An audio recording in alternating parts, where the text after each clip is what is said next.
Hey gang, AV here. Welcome to my review of the G.I. Joe 30th Anniversary Zombie Viper Cobra Trooper.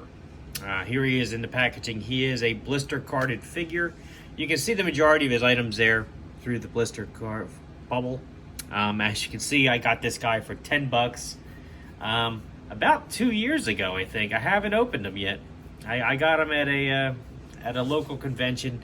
The box has significant wear, so I have no qualms with opening them up. I'm gonna open them all eventually, but this time I'm just gonna open this guy for the review. I actually have a few of these things, and I haven't opened any of them yet. So this is my first exposure to the figure too. Very cool card art. He definitely looks like a zombie. Very cool figure. Flip it over on the other side, you can see some of the other figures that were also available in the wave. Most notably Lifeline and Airtight. I know there were two figures that were particularly hard to find. Same with Law and Order and Sci-Fi. That whole second half of this wave wasn't distributed that well. Very tough figures to find. He does have a file card, so if you'd like to read it, feel free to pause the video and do so now.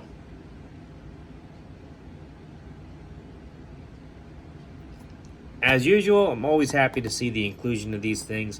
There's also a full body piece of figure art right there in the top left corner. It says 30th anniversary up there in that corner.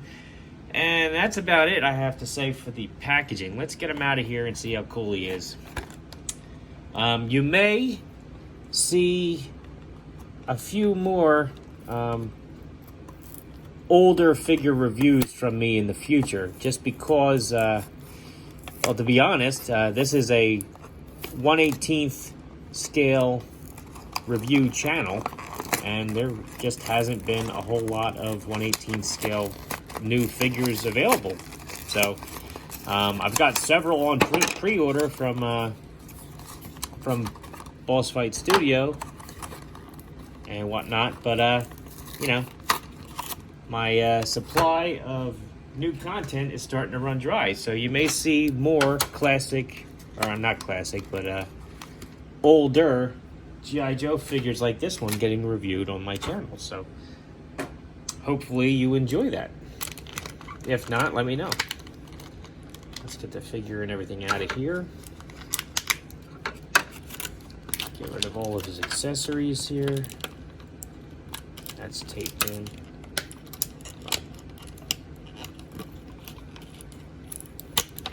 Okay.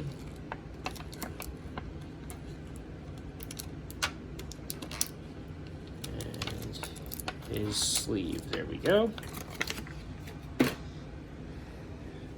That is rubber banded to his leg. Let's get that off of there.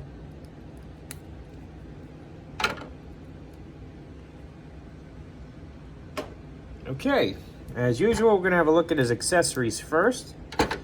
Let's start off with his tentacle arm. This is his right arm tentacle. And it appears as though, you know, his fingers are becoming the tentacles. Growing out. Like this would be his thumb, that's his pinky, his ring finger, his index finger is the longest one. Nice painted detail on here too. I do kind of like the blue on the gray. It kind of goes with the theme of this figure as having like a special serum going through his veins to make him into this zombie character. Very cool. And this is kind of like Resident Evil-ish, this type of accessory.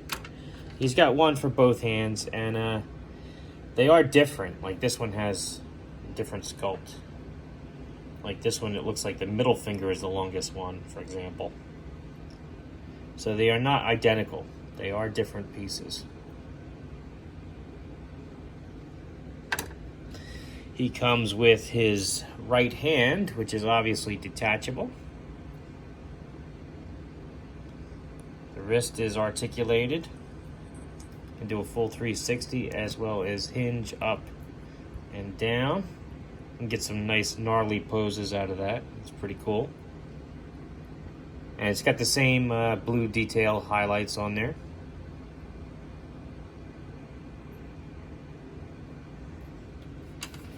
This is his right sleeve. Tattered sleeve. It would go over the peg for his arm. He has this helmet, which I'll put onto the figure in a minute. The helmet has 3 portholes, which accommodate the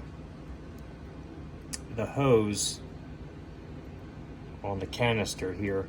I do know from watching other reviews that he has these portholes on his back to accommodate the canister. And obviously, if you army build this guy, you can do it in a variety of ways to make them look unique. I personally would have maybe one figure fully geared up with 3 hoses going up into his helmet. Maybe the 4th hose dangling down like it had broken free. Because I don't think there are 4 portholes. No, there's not. There's only 3 portholes on his helmet. So you can only have 3 connected at a time, despite the fact that he's got 4 portholes on his back. Actually, yeah, it'll plug in there. It's just giving me a hard time on camera because, you know, this is one of my reviews, so why would anything go smoothly? Yeah, it fits in there. Okay, yeah. So he's got 3 working portholes in the back of his helmet, but 4 portholes on his back. So if you army build these guys, you can set them up in a variety of different ways. Let's get his arm on, see how good that looks. I'm just going to stick with the regular hand for now, I think.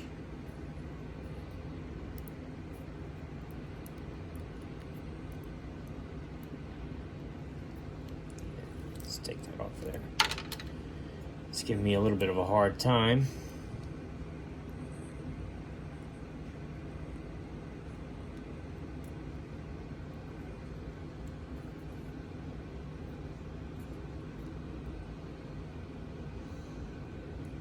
There we go.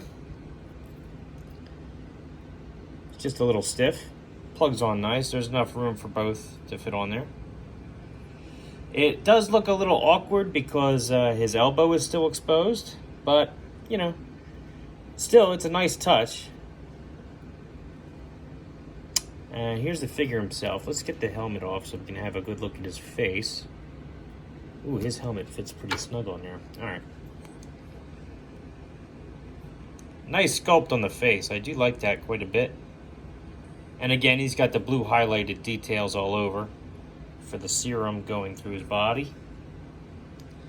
He has a, not sure how well you can see it, he has a very large Cobra emblem underneath his harness there, as well as Cobra emblems on both sleeves.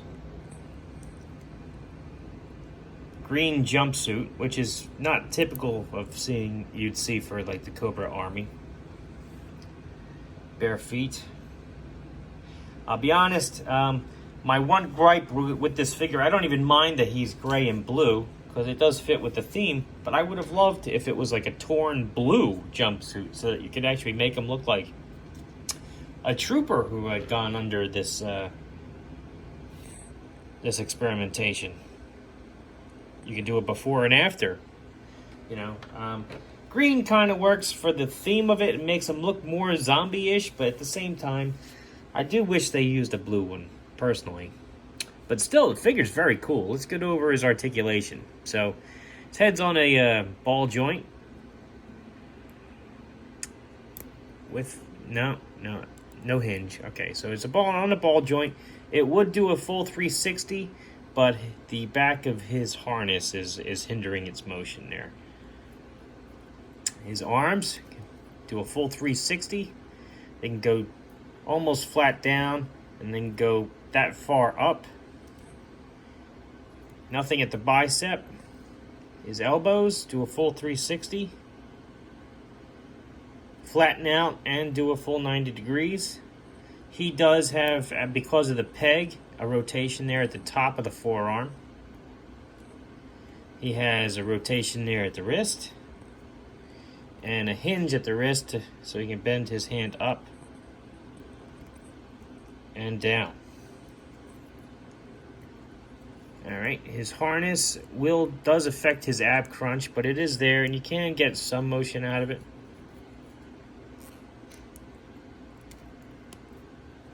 Just got to make sure you're not holding any of these tattered pieces from his harness while you're doing it.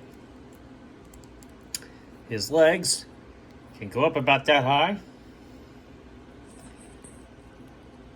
Back about that far. Out about that far. He's got double jointed knees, so he can get his heel back about that far. He's got a swivel at the top of the foot. And he has a hinge at the foot to allow his toes to point down that far and up about that far. So very good articulation on this guy, just like you would normally see from a modern era 1/18 scale G.I. Joe. Let's get one of his tentacles on here. See if I can fit that on there with the torn sleeve.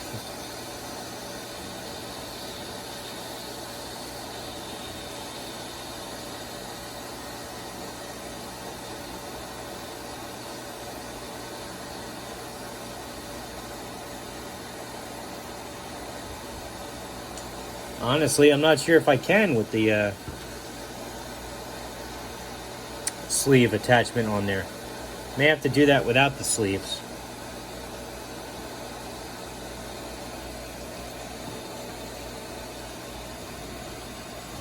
Doesn't look too bad though.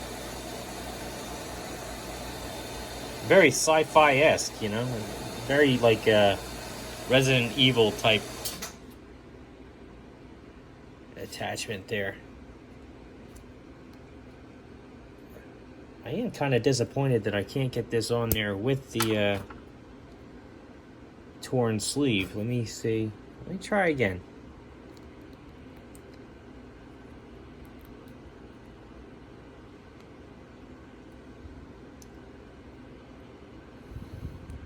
Yeah, it doesn't want to go. That's unfortunate. Fits on there no problem without the sleeve, but with the sleeve, it's giving me a lot of trouble. This is a soft rubbery plastic, but it's not bendable, and it's not going to hold the shape if you move it around. So just bear that in mind. So you can't really, you have to pose it with the sculpted detail on there, basically. But it's pretty gnarly looking, you got to admit. I also forgot to mention he does come with a figure stand, which says Zombie Viper on there. It's got 2-foot pegs, Cobra emblem right there, and copyright information on the bottom. All in all, very cool figure. I'm very happy to have him. As I said before, I was fortunate enough to find quite a few of these things at the time of his original release. They are getting a little tougher to find, although the 50th anniversary did come out with a 2-pack of these guys, which made army building them a little bit easier. He is still around on the aftermarket, and thanks to the introduction of the 6-inch figure line, these figures are starting to drop in price a little bit. So if you're interested, try to hunt some down. So anyway, this has been my review of the Zombie Viper from the 30th anniversary G.I. Joe line. If you like this video, check out my channel. If you like what you see there, then please subscribe. As always, thanks for watching, and again, be on the lookout because I do plan on reviewing a few other modern era 1/18 scale G.I. Joes in the future. So take care.